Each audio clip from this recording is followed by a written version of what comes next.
For today's vlog mga kamars ay meron naman tayong panibagong YouTube channel na i-review o i-feature walang iba kundi ang YouTube channel ni Kalingap Ido.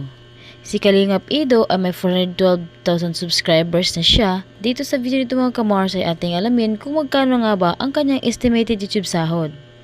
Disclaimer, lahat na makikita ng amount dito or mababanggit kong amount dito ay pawang estimated po lamang gamit ang Social Blade. Ang Social Blade ay isang public website na kahit sino ay pwedeng tumingin dito at maaari nyo rin makikita ang mga estimated YouTube sahod ng mga vlogger or content creator. Layunin po lamang ng video na ito na makapagbigay ng inspirasyon sa mga taong makapanood nito, lalong-lalo na sa mga small YouTubers. Ano pang hintay natin mga kamars? Samahan nyo na akong i-review natin ang estimated YouTube sahod ni Kalingap Ido.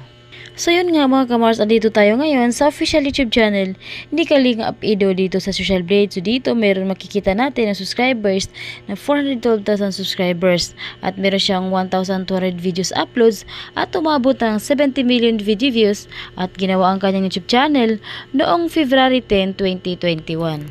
Total grade C+. Social Blade rank ay pang 288,371.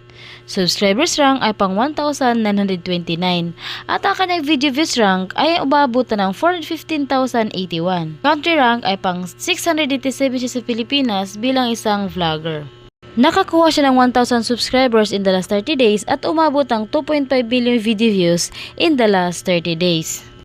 So yun nga mga kamars, nandito tayo ngayon sa YouTube Statistics Summary ni Kalingap Ido. Dito makikita natin na kanyang madagdag na subscribers, video views, at ang kanyang estimated earnings. Pero yung titignan natin dito mga kamars ang kanyang daily average at ang kanyang weekly average. Sa kanyang daily average ay nakakuha siya ng $21 sa lowest estimated at umabot na ng $329 sa highest estimated.